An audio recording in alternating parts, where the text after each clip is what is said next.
ನಮಸ್ಕಾರ ಫ್ರೆಂಡ್ಸ್, ನಾನು ಶ್ವೇತಾ ರಾಜೇಂದ್ರನ್ ಮಾತಾಡ್ತಾ ಇರೋದು ಲಕ್ಷ್ಮೀತಾ ರಾಯರ್ ಮಗಳು ಕನ್ನಡ ಯೂಟ್ಯೂಬ್ ಚಾನಲ್ಗೆ ತಮ್ಮೆಲ್ಲರಿಗೂ ಆತ್ಮೀಯವಾದ ಸ್ವಾಗತ. ಸ್ನೇಹಿತರೆ, ನೋಡಿ, ಇನ್ನೇನು ಗೌರಿ ಹಬ್ಬ ಬರ್ತಾ ಇದೆ, ಗಣೇಶನ ಹಬ್ಬ ಬರ್ತಾ ಇದೆ.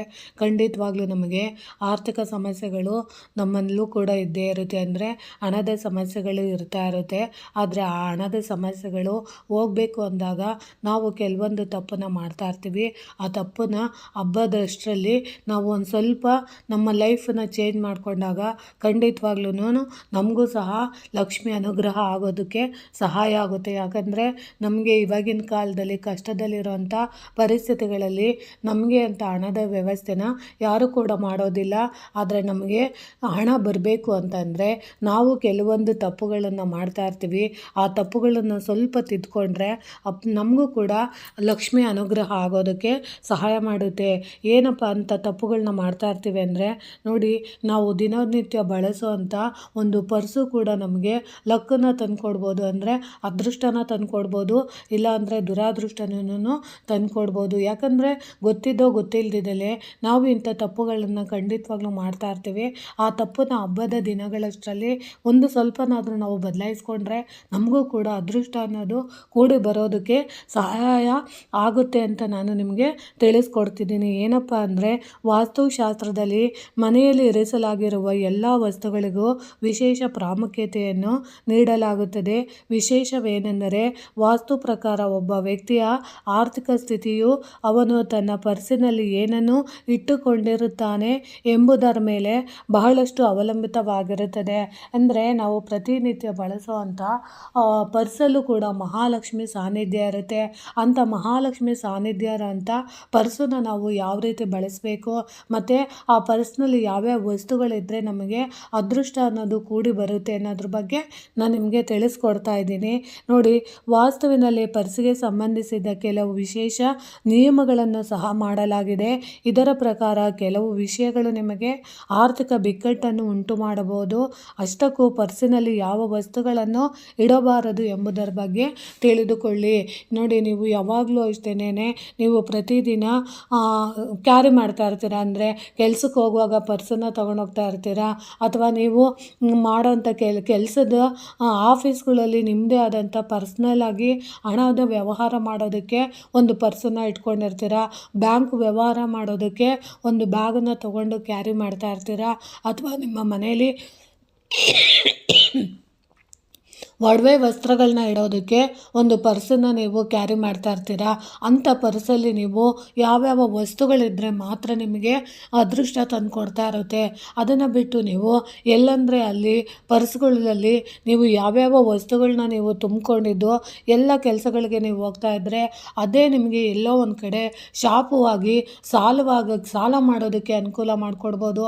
ಅಥವಾ ನೀವು ದುಡ್ದಿದ್ದಂಥ ದುಡ್ಡು ಅನಗತ್ಯವಾಗಿ ಅನೇಕ ಖರ್ಚುಗಳಿಗೆ ದುಡ್ಡು ಖರ್ಚಾಗ್ಬಿಡ್ಬೋದು. ಕಷ್ಟ ಸುಖಕ್ಕೆ ₹1 ಕೂಡ ನಿಮ್ಮ ಹತ್ರ ಉಳಿದಲೇ ಇರೋಂಥದ್ದು ಪರಿಸ್ಥಿತಿ ಬರ್ಬೋದು. ಅದಕ್ಕೋಸ್ಕರ ನೀವೇನು ಮಾಡಬೇಕು ಅಂದರೆ, ನೋಡಿ, ವಾಸ್ತುಶಾಸ್ತ್ರದ ಪ್ರಕಾರ ಯಾವುದೇ ಹಳೆಯ ಬಿಲ್ಲನ್ನು ತಪ್ಪಿಯೂ ಕೂಡ ಪರ್ಸಿನಲ್ಲಿ ಇಡಬಾರದು. ಹೀಗೆ ಮಾಡುವುದರಿಂದ ಆರ್ಥಿಕ ಪರಿಸ್ಥಿತಿಯು ಹದಗೆಡಬಹುದು. ಅನೇಕ ಅನವಶ್ಯಕ ವಸ್ತುಗಳನ್ನು ಪರ್ಸಿನಲ್ಲಿ ಇಟ್ಟುಕೊಳ್ಳುವುದು ಸಂಪತ್ತಿನ ಅಧಿದೇವತೆಯಾದ ಲಕ್ಷ್ಮಿಯನ್ನು ಅಸಮಾಧಾನಗೊಳಿಸುತ್ತದೆ. ಹೀಗಾಗಿ ಪರ್ಸಿನಲ್ಲಿಟ್ಟ ಹಳೆಯ ಪೇಪರ್ಗಳನ್ನು ಹೊರಗೆ ಎಸೆಯಿರಿ. ಅಂದರೆ ನೀವು ಯಾವುದ್ಯಾವುದೋ ಗೊತ್ತಿಲ್ದಿರೋ ಅಂಥ ಪೇಪರ್ಗಳು, ಡಾಕ್ಯುಮೆಂಟ್ಸ್ಗಳು, ಎಷ್ಟೋ ಹಳೆಯ ವರ್ಷದ್ದು ಹೋಟ್ಲು ಬಿಲ್ ಆಗಿರ್ಬೋದು, ಕರೆಂಟ್ ಬಿಲ್ ಆಗಿರ್ಬೋದು, ಅಥವಾ ಮಾಲಲ್ಲಿ ಪರ್ಚೇಸ್ ಮಾಡಿಸಿದಂತಹ ಬಿಲ್ಗಳಿರ್ಬೋದು, ಅಥವಾ ನೀವು ತಿಂಡಿ ತೊಗೊಂಡಿದ್ದಂಥ ಬಿಲ್ಗಳಿರ್ಬೋದು, ಪರ್ಫ್ಯೂಮ್ಗಳು, ಅಥವಾ ಓಲೆ ಒಡವೆಗಳು, ಅದು ಇದು ಬಿಲ್ಲುಗಳಂತ ಇರುತ್ತೆ. ಅಂಥ ಬಿಲ್ಲುಗಳನ್ನು ನೀವು ಜಾಸ್ತಿ ಶೇಖರಣೆ ಮಾಡ್ತಾ ನೀವು ಪರ್ಸ್ನಲ್ಲಿ ಇಟ್ಕೊಂಡಿದ್ದೆ ಆದರೆ ಖಂಡಿತವಾಗ್ಲೂ ಖಂಡಿತವಾಗ್ಲೂ ನಿಮಗೆ ಪರ್ಸ್ನಲ್ಲಿ ಮಹಾಲಕ್ಷ್ಮಿ ಸಾನ್ನಿಧ್ಯ ನಿಮಗೆ ಹಣ ಶೇಖರಣೆ ಆಗೋದಕ್ಕೆ ಅದು ಸಹಾಯ ಮಾಡಿಕೊಡೋದಿಲ್ಲ. ಅದಕ್ಕೋಸ್ಕರ ನಿಮ್ಮ ಪರ್ಸನ್ನ ಒಮ್ಮೆ ಇವತ್ತು ಚೆಕ್ ಮಾಡ್ಕೊಳ್ಳಿ. ನೀವು ಅಪ್ಪಿತಪ್ಪಿ ಕೂಡ ಕರೆಂಟ್ ಬಿಲ್ ಇರ್ಬೋದು, ವಾಟರ್ ಬಿಲ್ ಇರ್ಬೋದು, ಅಥವಾ ನಿಮ್ಮ ಮನೆ ಬಿಲ್, ರೆಂಟ್ ಬಿಲ್ಗಳಿರ್ಬೋದು, ಅಥವಾ ಮಾಲ್ಗಳಲ್ಲಿ ತಗೊಂಡಂಥ ಬಿಲ್ಗಳಿದ್ದರೆ ಅದನ್ನು ನೀವು ಬೇರೆ ಕಡೆ, ಅಂದರೆ ಅದನ್ನು ಬೇರೆ ಕಡೆ ಇಡೋ ಅಂಥದ್ದು, ದಿನ ನೀವು ಹಣದ ವ್ಯವಹಾರ ಮಾಡೋ ಅಂಥದ್ದು, ಅಂದರೆ ದಿನನಿತ್ಯ ಬಳಸುವಂಥ ಹಣದ ಪರ್ಸ್ ಒಳಗಡೆ ಆ ಥರದನ್ನು ಬಿಲ್ಗಳನ್ನ ನೀವು ಖಂಡಿತವಾಗ್ಲೂ ಇಟ್ಕೊಳ್ಳೋ ಅಂಥ ಪ್ರಯತ್ನ ಮಾಡಬೇಡಿ. ಅದಿದ್ದಷ್ಟು ನಿಮಗೆ ಸಾಲ ಜಾಸ್ತಿ ಆಗುತ್ತೆ ಮತ್ತು ನಿಮಗೆ ಟೆನ್ಷನ್ ಜಾಸ್ತಿ ಆಗುತ್ತೆ. ನಿಮಗೆ ಯಾವುದೇ ರೀತಿ ಹಣದ ವ್ಯವಸ್ಥೆ, ಹಣ ಬಂದರೂ ಕೂಡ ಅದು ಹಂಗೆ ಬಂದು ಹಂಗೆ ಹೋಗೋವಂಥ ಪರಿಸ್ಥಿತಿಗಳು ಉದ್ಭವ ಆಗುತ್ತೆ. ಅದಕ್ಕೋಸ್ಕರ ನೀವು ಆ ಪರ್ಸಲ್ಲಿರೋಂಥ ಬಿಲ್ಗಳನ್ನು ಎಸಿರಿ. ಅದಾದಮೇಲೆ ನೀವು ಏನು ಮಾಡಬೇಕು ಅಂದರೆ, ಯಾವುದೇ ಜೀವಂತ ಅಥವಾ ಸತ್ತ ವ್ಯಕ್ತಿಯ ಭಾವಚಿತ್ರವನ್ನು ಪರ್ಸಿನಲ್ಲಿ ಇಡಬಾರದು.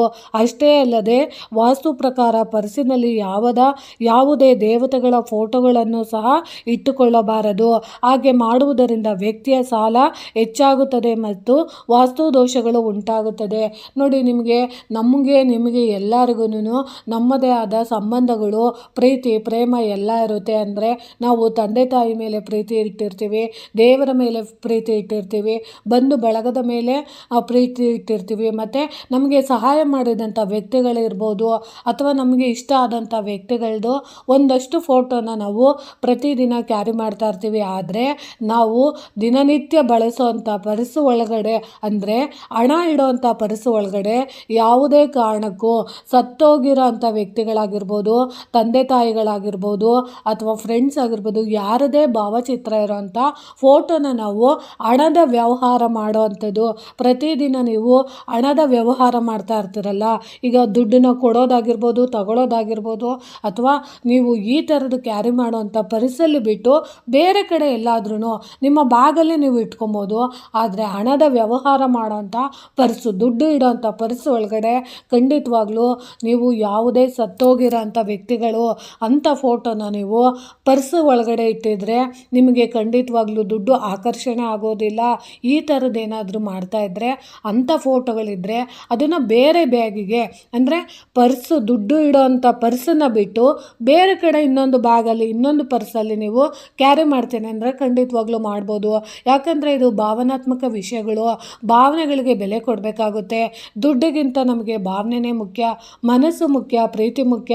ಅಂಥದ್ರಲ್ಲಿ ನೀವು ಇಷ್ಟ ಆದ ವ್ಯಕ್ತಿಗಳನ್ನ, ಅಥವಾ ನಿಮ್ಮ ಮನೆಯಲ್ಲಿ ನಿಮ್ಮ ಪೇರೆಂಟ್ಸ್ ಹೋಗಿರ್ಬೋದು, ನಿಮ್ಮ ಸಂಬಂಧಿಕರು ಹೋಗಿರ್ಬೋದು, ಅಣ್ಣ ಅತ್ತಿಗೆ ಹೋಗಿರ್ಬೋದು, ಯಾರಾದರೂ ಹೋಗಿರೋರು ನಿಮಗೆ ಇಷ್ಟ ಆಗಿರೋಂಥ ವ್ಯಕ್ತಿಗಳನ್ನ ನೀವು ಫೋಟೋ ಇಟ್ಕೊಂಡಾಗ ನೀವು ಇಟ್ಕೊಂಬೇಡಿ ಅಂತ ಹೇಳೋದಕ್ಕೆ ಅದಕ್ಕೆ ನಮಗೆ ಯಾವುದೇ ರೀತಿ ಅಧಿಕಾರ ಇರೋದಿಲ್ಲ. ಆದರೆ ನಮಗೆ ಒಂದು ಒಳ್ಳೆಯದು ಆಗಬೇಕು ಅಂದಾಗ ನಾವು ಆಲ್ಟರ್ನೇಟ್ ಆಗಿ, ಅಂದರೆ ಇದರ ಬದಲಿಗೆ ಈ ರೀತಿ ನಾವು ಇಟ್ಕೊಂಡಾಗ ನಮಗೆ ಖಂಡಿತವಾಗ್ಲೂ ಅನುಕೂಲ ಆಗುತ್ತೆ.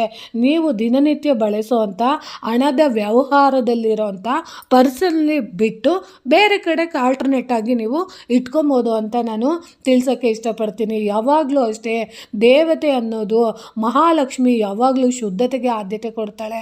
ಅವಳು ಯಾವಾಗಲೂ ನಮಗೆ ಒಲಿಬೇಕು ಅಂದರೆ ನಾವು ಈ ರೀತಿ ಕ್ರಮಗಳನ್ನ ಖಂಡಿತವಾಗ್ಲೂ ಅನುಸರಿಸಬೇಕಾಗುತ್ತೆ.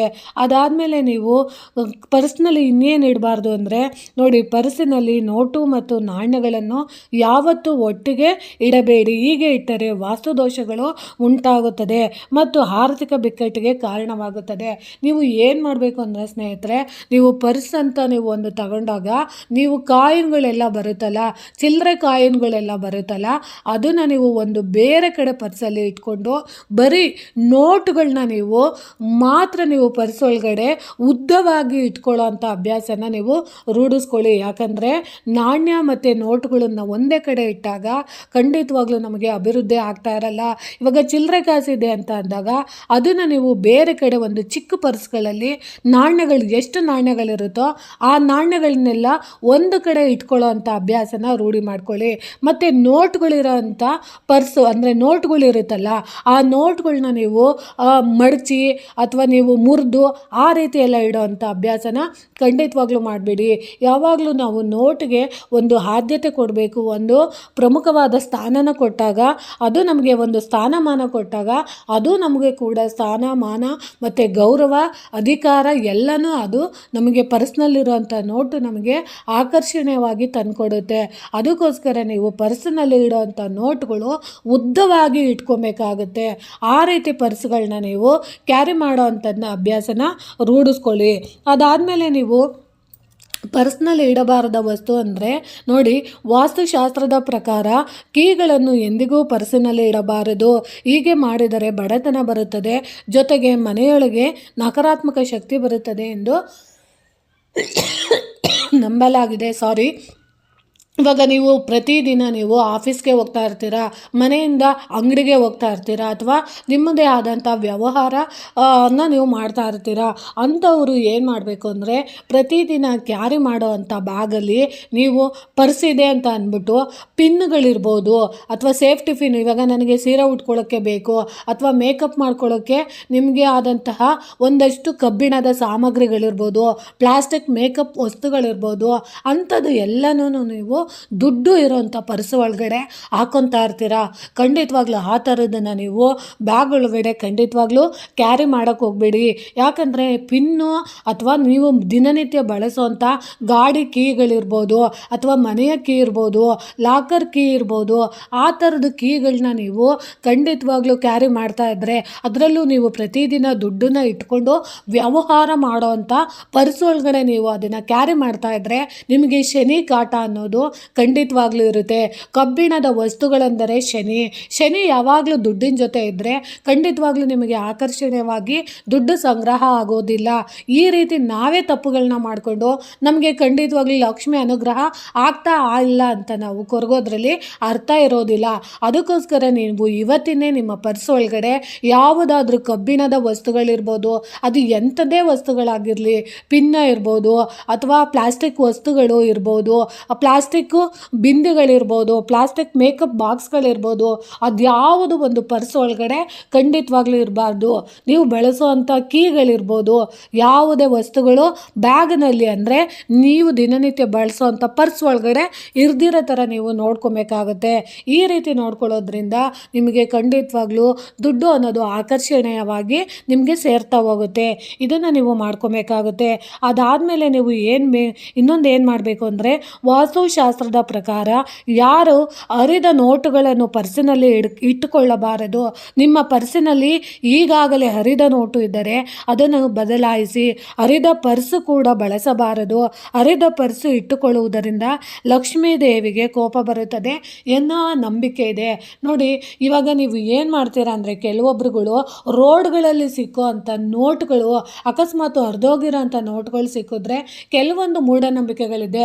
ಹರಿದ ನೋಟುಗಳು ಸಿಕ್ಕಿದಾಗ ಅದನ್ನು ನಾವು ಪರ್ಸನಲ್ಲಿ ಜೋಡಿಸ್ಕೊಂಡಾಗ ಮತ್ತಷ್ಟು ಹಣ ಶೇಖರಣೆ ಆಗುತ್ತೆ ಅನ್ನೋ ಮನಸ್ಸು ಕೆಲವೊಬ್ಬರಲ್ಲಿದೆ. ಖಂಡಿತವಾಗ್ಲೂ ಆ ಥರದ ತಪ್ಪನ್ನು ಖಂಡಿತವಾಗ್ಲೂ ಮಾಡ್ಕೊಂಬಿಡಿ. ಯಾಕಂದರೆ ನಿಮ್ಮ ಪರ್ಸಿನಲ್ಲಿ ಹರಿದೋಗಿರೋಂಥ ನೋಟುಗಳು ಶೇಖರಣೆ ಆಗ್ತಾ ಹೋದರೆ ನಿಮ್ಮ ಪರ್ಸಿಗಲ್ಲಿ ನಿಮಗೆ ದಿನನಿತ್ಯ ದರಿದ್ರ ಅನ್ನೋದು ಕೂಡಿ ಬರುತ್ತೆ. ನಿಮಗೆ ಅಕಸ್ಮಾತ್ ನೋಟು ಏನಾದರೂ ಹರಿದೋಗಿದೆ ಅಂದರೆ ಆ ನೋಟನ್ನ ಆದಷ್ಟು ಬೇಗ ನೀವು ಚಲಾವಣೆ ಮಾಡಿಬಿಡಿ. ಅಂದರೆ ಆ ನೋಟಿಗೆ ಯಾವುದೋ ವಸ್ತುಗಳನ್ನ ನಿಮಗೆ ಕೊಂಡ್ಕೊಳ್ಳೋಕ್ಕಾಗುತ್ತೋ ಆ ಕೊಂಡ್ಕೊಳ್ಳೋ ಅಂಥ ಪ್ರಯತ್ನ ಮಾಡಿಬಿಡಿ. ಆದಷ್ಟು ಸಾಧ್ಯವಾದಷ್ಟು ಹರಿದ ನೋಟುಗಳನ್ನ ನೀವು ಬ್ಯಾಗಲ್ಲಿ ಇಟ್ಕೊಂಡು ಕ್ಯಾರಿ ಮಾಡ್ತಾ ಇದ್ದರೆ ನಿಮ್ಮ ಜೀವನದಲ್ಲೂ ಅಷ್ಟೇ ಪ್ರತಿದಿನವೂ ನೋವುಗಳು ಅನ್ನೋದು ಬರ್ತಾ ಇರುತ್ತೆ. ಸಾಲದ ಮೇಲೆ ಸಾಲ ಬರ್ತಾ ಇರುತ್ತೆ.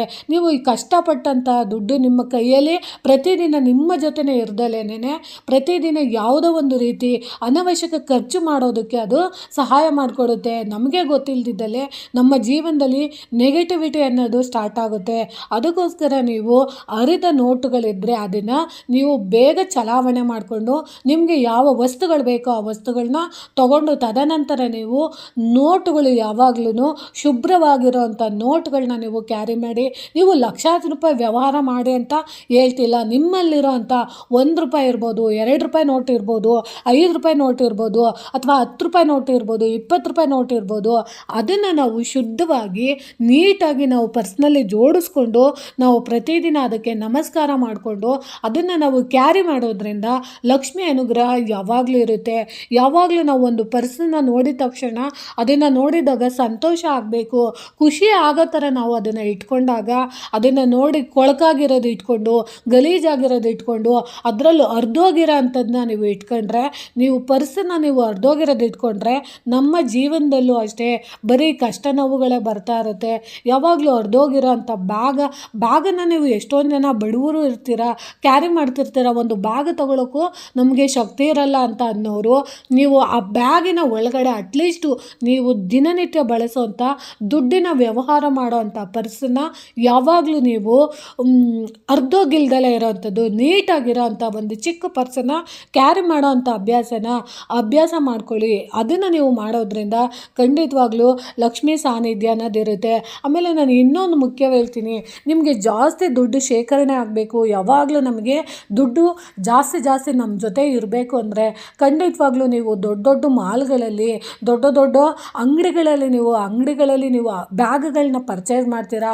ಖಂಡಿತವಾಗ್ಲೂ ನೀವು ಅಷ್ಟು ಕಾಸ್ಟ್ಲಿ ಬ್ಯಾಗ್ಗಳನ್ನ ನೀವು ಪರ್ಚೇಸ್ ಮಾಡಿದರೆ ಖಂಡಿತವಾಗ್ಲೂ ನಿಮಗೆ ದುಡ್ಡು ಅನ್ನೋದು ಜಾಸ್ತಿ ಒದಗೋದಿಲ್ಲ. ಆದರೆ ಖಂಡಿತವಾಗ್ಲೂ ನಿಮಗೆ ಜಾಸ್ತಿ ದುಡ್ಡು ಒದಗಬೇಕು ಅಂತ ಆಸೆ ಪಡುವಂಥವ್ರು, ನಾನೊಂದು ಪೂರ್ಣವಾದ ತುಂಬಾ ಒಳ್ಳೆಯದು ಟಿಪ್ಸ್ ನಾನು ಇವತ್ತು ಹೇಳ್ಕೊಡ್ತೀನಿ. ಏನಪ್ಪ ಅದು ಅಂದರೆ, ನಿಮಗೆ ಜಾಸ್ತಿ ದುಡ್ಡು ಶೇಖರಣೆ ಆಗಬೇಕು, ನಮ್ಮ ಜೊತೆ ದುಡ್ಡು ಯಾವಾಗಲೂ ಜಾಸ್ತಿ ನಮ್ಮ ಜೊತೆ ಇರಬೇಕು ಅಂತ ಬಯಸೋವಂಥವ್ರು, ನಿಮ್ಮ ಮನೆಯ ಸುತ್ತಮುತ್ತ ಪ್ರತಿದಿನವೂ ಯಾವಾಗ್ಲೂ ಅಷ್ಟೇನೆ ನಿಮ್ಮ ಮನೆಯ ಸುತ್ತಮುತ್ತ ಅಥವಾ ವರ್ಷದಲ್ಲಿ ಎಲ್ಲೋ ಒಂದು ಕಡೆ ಜಾತ್ರೆಗಳು ನಡೀತಾ ಇರುತ್ತೆ. ಆ ಜಾತ್ರೆಗಳಲ್ಲಿ ಸಿಗೋವಂಥ ಒಂದು ಪರ್ಸನ್ನ ನೀವು ಕೊಂಡ್ಕೊಳ್ಳಿ. ಖಂಡಿತವಾಗ್ಲೂ ನಿಮಗೆ ಜಾತ್ರೆಯಲ್ಲಿ ಕೊಂಡ್ಕೊಳ್ಳೋ ಅಂಥ ಪರ್ಸ್ಗಳಲ್ಲಿ ಮಹಾಲಕ್ಷ್ಮಿ ಸಾನ್ನಿಧ್ಯ ತುಂಬಾ ಇರುತ್ತೆ. ಯಾಕಂದರೆ ಅದನ್ನು ನೀವು ಕ್ಯಾರಿ ಮಾಡೋ ಅಂಥದ್ದನ್ನ ನೀವು ರೂಢಿಸ್ಕೊಳ್ಳಿ. ಯಾಕಂದರೆ ಜಾತ್ರೆಯಲ್ಲಿ ಆಫ್ಟರ್ ಆಲ್ ಒಂದು 50 ರೂಪಾಯಿಗೆಲ್ಲ ಸಿಗುತ್ತೆ, 100 ರೂಪಾಯಿಗೆ ಸಿಗುತ್ತೆ. ಆ 100 ರೂಪಾಯಿಗೆ ಇರೋವಂಥ ಪರ್ಸಿನ ಬೆಲೆ ನೀವು ಲಕ್ಷಾಂತರ ರೂಪಾಯಿ, 1000 ರೂಪಾಯಿ ಕೊಟ್ಟು ಕೊಂಡ್ಕೊಳ್ಳೋ ಪರ್ಸಲ್ಲಿ ದುಡ್ಡು ಶೇಖರಣೆ ಆಗೋದಿಲ್ಲ. ಇದು ಸ್ವತಃ ನನ್ನ ಅನುಭವದಿಂದ ಹೇಳ್ತಿದ್ದೀನಿ. ಖಂಡಿತವಾಗ್ಲೂ ಜಾತ್ರೆಯಲ್ಲಿ ಸಿಗೋವಂಥ ಪರ್ಸನ್ನು ನೀವು ಒಂದು 100 ರೂಪಾಯಿ ಕೊಟ್ಟು ಕೊಂಡ್ಕೊಂಡು ಅದರ ಒಳಗಡೆ ನೀವು ದುಡ್ಡನ್ನು ಶೇಖರಣೆ ಮಾಡ್ತಾ ಹೋಗಿ, ಖಂಡಿತವಾಗ್ಲೂ ನಿಮಗೆ ಲಕ್ಷ್ಮಿ ಅನುಗ್ರಹ ಜಾಸ್ತಿ ದುಡ್ಡು ನಿಮಗೆ ಗೊತ್ತಿಲ್ದಿದ್ದಂಗೆ ಒಂದು 10 ರೂಪಾಯಿ ಖರ್ಚು ಮಾಡಿದ್ರೆ ಅದ್ರ ಜೊತೆಗೆ ನಿಮಗೆ ಒಂದು 20 ರೂಪಾಯಿ ಯಾವುದೋ ರೂಪದಲ್ಲಿ ಬಂದು ಸೇರ್ತಾ ಹೋಗುತ್ತೆ. ಈ ಟಿಪ್ಸನ್ನು ಖಂಡಿತವಾಗ್ಲೂ ನೀವು ಫಾಲೋ ಮಾಡಿ. ಇದು ನಿಮಗೆ ತುಂಬಾ ಹೆಲ್ಪ್ಫುಲ್ ಆಗುತ್ತೆ, ತುಂಬಾ ಒಳ್ಳೆಯ ರೀತಿಯಲ್ಲಿ ನಿಮಗೆ ಸಹಾಯ ಮಾಡುತ್ತೆ ಅಂತ ನಾನು ನಿಮಗೆ ತಿಳಿಸ್ತೀನಿ. ನೋಡಿ, ಅದಾದಮೇಲೆ ನೀವು ಏನು ಮಾಡಬೇಕು ಅಂದರೆ, ವಾಸ್ತು ಪ್ರಕಾರ ನೀವು ಸಾಲ ಪಡೆದ ಹಣವನ್ನು ಪರ್ಸಿನಲ್ಲಿ ಇಡಬಾರದು. ಯಾವಾಗಲೂ ಎರವಲು ಪಡೆದ ಹಣವನ್ನು ಪರ್ಸಿನಲ್ಲಿ ಇಡುವುದರಿಂದ ಸಾಲದ ಹೊರೆ ಕೂಡ ಹೆಚ್ಚಾಗುತ್ತದೆ ಮತ್ತು ಆರ್ಥಿಕ ನಷ್ಟಕ್ಕೆ ಕಾರಣವಾಗುತ್ತದೆ. ಅಷ್ಟೇ ಅಲ್ಲದೆ ಇಂತಹ ಹಣಗಳಿಂದ ಆರೋಗ್ಯದ ಮೇಲೆ ತೀವ್ರ ಪರಿಣಾಮ ಬೀರುತ್ತೆ. ನೋಡಿ, ನೀವು ಯಾವುದೋ ಒಂದು ಕಷ್ಟಕ್ಕೆ ಅಂತ ಒಂದು ದುಡ್ಡನ್ನು ನೀವು ಯಾರ ಹತ್ರನೂ ಈಸ್ಕೊಂಡಿರ್ತೀರ. ಅಂಥ ಹಣನ ನೀವು ಏನು ಮಾಡಬೇಕು, ನೀವು ದಿನನಿತ್ಯ ಬಳಸುವಂಥ ಪರ್ಸ್ ಒಳಗಡೆ ಅದನ್ನು ನೀವು ಖಂಡಿತವಾಗ್ಲೂ ಕ್ಯಾರಿ ಮಾಡೋದನ್ನ ಬಿಟ್ಬಿಡಿ.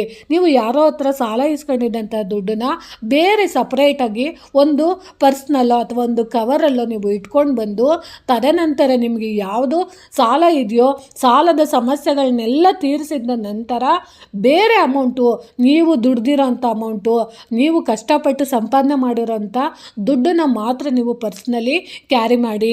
ನೀವು ಸಾಲಕ್ಕೆ ಈಸ್ಕೊಂಡಂಥ ವಸ್ತುಗಳು ಹಣ ಇರ್ಬೋದು, ಅದನ್ನು ನೀವು ಬೇರೆ ಪರ್ಸಲ್ಲಿ ಇಟ್ಕೊಂಡು ನಿಮಗೆ ಅಗತ್ಯವಾದ ವಸ್ತುಗಳನ್ನ ತಗೊಳ್ಳೋ ಅಂಥದ್ದನ್ನ ನೀವು ರೂಢಿಸ್ಕೊಳ್ಳಿ. ಯಾಕಂದರೆ ಸಾಲ ಮಾಡಿದಂಥ 10 ರೂಪಾಯಿ ಕೂಡ ಸಾಲ ಮಾಡಿದಂಥ ದುಡ್ಡನ್ನು ನೀವು ದಿನನಿತ್ಯ ಬಳಸೋವಂಥ ಪರ್ಸ್ ಒಳಗಡೆ ನೀವು ಸೇರಿಸ್ತಾ ಹೋದರೆ ಮತ್ತೆ 10 ರೂಪಾಯಿ ಸಾಲ ಮಾಡಿರೋರು ನಾಳೆ 100 ರೂಪಾಯಿ ಸಾಲ ಮಾಡ್ತೀರಾ, 100 ರೂಪಾಯಿ ಸಾಲ ಮಾಡಿರೋರು ನಾಳೆ 1000 ರೂಪಾಯಿ ಸಾಲ ಮಾಡೋ ಅಂಥ ಅಭ್ಯಾಸನ, ಅದು ನಮಗೆ ಗೊತ್ತಿಲ್ಲದಿದ್ದಂಗೆ ಅದು ನೆಗೆಟಿವಿಟಿ ಎಳೆಯುತ್ತಾ ಹೋಗುತ್ತೆ. ಅದಕ್ಕೋಸ್ಕರ ಇಂಥ ಅಭ್ಯಾಸಗಳಿದ್ದರೆ ಅದನ್ನು ನೀವು ಇವತ್ತಿಂದನೇ ಬದಲಾಯಿಸ್ಕೊಳ್ಳಿ. ಸಾಧ್ಯವಾದಷ್ಟು ಎಷ್ಟು ಸಾಧ್ಯ ಆಗುತ್ತೋ ಅಷ್ಟು ನೀವು ಒಂದೆರಡು ಪರ್ಸ್ಗಳನ್ನ ಕ್ಯಾರಿ ಮಾಡೋ ಅಂಥ ಅಭ್ಯಾಸನ ರೂಢಿಸ್ಕೊಳ್ಳಿ ಅಂತ ನಾನು ತಿಳಿಸ್ತಾ ಇದ್ದೀನಿ. ಅದಾದಮೇಲೆ ನೀವು ಇನ್ನೇನು ಮಾಡಬೇಕು ಅಂದರೆ, ನೋಡಿ, ಸಾರಿ ಸ್ನೇಹಿತರೆ, ಯಾವಾಗಲೂ ಅಷ್ಟೇ ನಾವು ಬಳಸುವಂಥ ಪರ್ಸ್ ಒಳಗಡೆ ಯಾವಾಗಲೂ ಮಹಾಲಕ್ಷ್ಮಿ ಸಾನ್ನಿಧ್ಯ ಇರೋದ್ರಿಂದ ಯಾವಾಗಲೂ ಅಷ್ಟೇ ನಾವು ಆ ಪರ್ಸನ್ನು ನಾವು ಪ್ರತಿದಿನವೂ ನಾವು ಮಹಾಲಕ್ಷ್ಮಿ ನಮ್ಮ ಜೊತೆನೇ ಇದ್ದಾಳೆ ಅಂತ ಭಾವಿಸ್ಕೊಂಡು ಪ್ರತಿದಿನವೂ ನಾವು ಅದಕ್ಕೆ ಒಂದು ನಮಸ್ಕಾರನ ಮಾಡ್ತಾ ಪ್ರತಿದಿನ ನಾವು ನಮಸ್ಕಾರದ ಜೊತೆಗೆ ನಾವು ನಮ್ಮ ಜೊತೆಯಾಗಿ ನಾವು ಪರ್ಸನ್ನ ಇಟ್ಕೊಂಡು ಕ್ಯಾರಿ ಮಾಡೋದ್ರಿಂದ ಖಂಡಿತವಾಗ್ಲೂ ಮಹಾಲಕ್ಷ್ಮಿ ಸಾನ್ನಿಧ್ಯ ಅನ್ನೋದು ಖಂಡಿತವಾಗ್ಲೂ ನಮ್ಮ ಜೊತೆ ಉಳಿಯುತ್ತೆ. ಸದಾ ನಮ್ಮ ವ್ಯವಹಾರದಲ್ಲಿ ನಿಂತು ನಮಗೆ ಪೂರಕವಾದಂತಹ ವ್ಯವಸ್ಥೆನ ಮಾಡಿಕೊಡ್ತಾರೆ. ನಾವು ಇಂಥ ತಪ್ಪುಗಳನ್ನ ಎಷ್ಟೆಲ್ಲ ಮಾಡ್ತಾ ಇರ್ತೀವಿ. ಈ ತಪ್ಪುಗಳನ್ನ ನಾವು ಒಂದಷ್ಟು ಸರಿ ಮಾಡಿಕೊಂಡಾಗ ಖಂಡಿತವಾಗ್ಲೂ ನಾವು ಕೋಟ್ಯಾಧೀಶ್ವರ ಆಗಲಿಲ್ಲ ಅಂದರೂ ಪರವಾಗಿಲ್ಲ, ನಮ್ಮ ಜೀವನ ನಡೆಸೋದಕ್ಕೆ, ನಮ್ಮ ಸಂಸಾರ ನಡೆಸೋದಕ್ಕೆ ಅಗತ್ಯವಾದಷ್ಟು ಹಣ ಶೇಖರಣೆ ಆಗೋದಕ್ಕೆ ಸಹಾಯ ಮಾಡುತ್ತೆ. ಒಂದೊತ್ತಿನ ಊಟ ಇರ್ಬೋದು, ಬಟ್ಟೆ ಇರ್ಬೋದು, ನಮ್ಮ ಕನಸು ಪಟ್ಟಂಥ ಒಂದು ಮನೆ ಇರ್ಬೋದು, ಅಥವಾ ಒಂದು ವಸ್ತು ಇರ್ಬೋದು, ಒಂದು ಕಾರ್ ಇರ್ಬೋದು, ಒಂದು ಗಾಡಿ ತಗೊಳ್ಳೋದಿರ್ಬೋದು, ಅಥವಾ ಒಂದು ಒಡವೆನ ತಗೊಳ್ಳೋದಕ್ಕೆ, ನಮಗೆ ಒಂದು ಹಣದ ವ್ಯವಹಾರ ವೃದ್ಧಿ ಆಗೋದಕ್ಕೆ ನಾವು ಇಂಥ ತಪ್ಪುಗಳನ್ನ ಇವತ್ತೇ ಬಿಟ್ಟು ಈ ರೀತಿ ನಾವು ಲಕ್ಷ್ಮೀ ದೇವಿಗೆ ನಾವು ಗೌರವ ಕೊಟ್ಟಾಗ ಮಾತ್ರ ನಮ್ಮಲ್ಲೂ ಕೂಡ ಹಣ ಶೇಖರಣೆ ಆಗುತ್ತೆ ಅಂತ ತಿಳಿಸ್ಕೊಡ್ತಿದ್ದೀನಿ ಸ್ನೇಹಿತರೆ. ಈ ಮಾಹಿತಿ ನಿಮಗೆ ಇಷ್ಟ ಆಗಿದ್ದರೆ ದಯವಿಟ್ಟು ನನ್ನ ಚಾನಲ್ನ ಸಬ್ಸ್ಕ್ರೈಬ್ ಮಾಡ್ಕೊಂಡು ನೋಡಿ, ಹೆಚ್ಚೆಚ್ಚು ವಿಡಿಯೋನ ಶೇರ್ ಮಾಡಿ ಮತ್ತು ಲೈಕ್ ಮಾಡಿ. ಹೊಸದಾಗಿ ಯಾರಾದರೂ ನೋಡ್ತಿದ್ರೆ ದಯವಿಟ್ಟು ನನ್ನ ಚಾನಲ್ನ ಸಬ್ಸ್ಕ್ರೈಬ್ ಮಾಡ್ಕೊಂಡು ನೋಡಿ. ಪ್ರೀತಿಯ ಧನ್ಯವಾದಗಳು ಸ್ನೇಹಿತರೆ.